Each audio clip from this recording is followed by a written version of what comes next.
Manajemen merupakan kunci keberhasilan dari koperasi. Apakah koperasi tersebut bisa sukses atau tidak? Semua itu ada di tangan manajemennya. Oleh karena itu, saya, Ibtu Jordi Laksana Jaya dengan NIM 2017041054, pada kesempatan kali ini akan menjelaskan kepada kalian semua unsur-unsur manajemen dalam koperasi. Ada 4 proses manajemen dalam koperasi.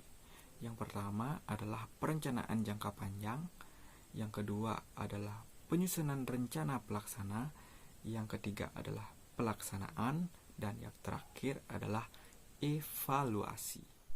Nah, pada perencanaan jangka panjang suatu koperasi meliputi luas daerah, bidang usaha, syarat jumlah dan peran anggota, perkembangan dan keuntungan, pola hubungan, struktur belanja, kebijakan sisa hasil usaha, dan pengurus teman-teman.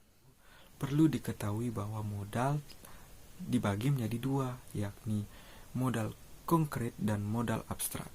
Nah, modal konkret dapat dibedakan menjadi modal kerja dan modal tetap, sedangkan modal abstrak dapat dibedakan menjadi modal sendiri dan modal asing. Modal kerja merupakan jumlah dari keseluruhan aktiva lancar perusahaan teman-teman.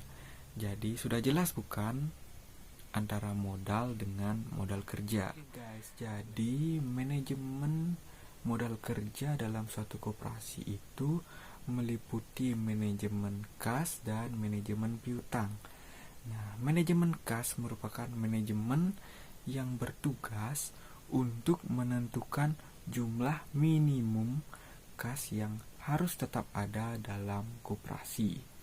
Sedangkan manajemen piutang merupakan manajemen yang berperan penting dalam meningkatkan volume penjualan kredit teman-teman. Selanjutnya, kita akan membahas mengenai manajemen persediaan barang. Nah, manajemen persediaan barang di sini akan erat kaitannya dengan kegiatan penjualan dan kegiatan produksi. Nah, untuk mendukung hal tersebut, koperasi memerlukan modal yang didapat dari simpanan anggota.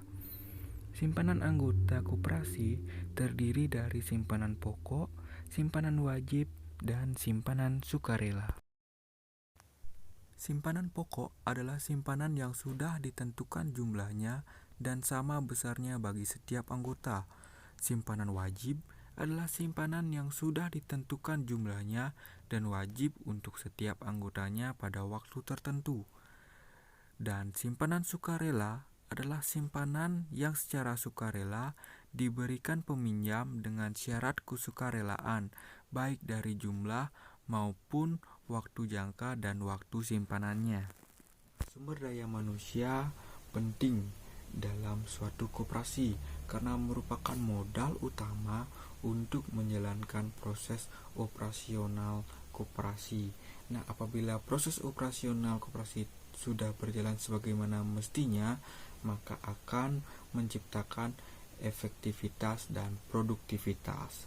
Nah, produktivitas koperasi dapat ditingkatkan dengan menciptakan situasi yang kompetitif, meningkatkan partisipasi anggota melalui pelatihan dan pendidikan manajerial misalnya.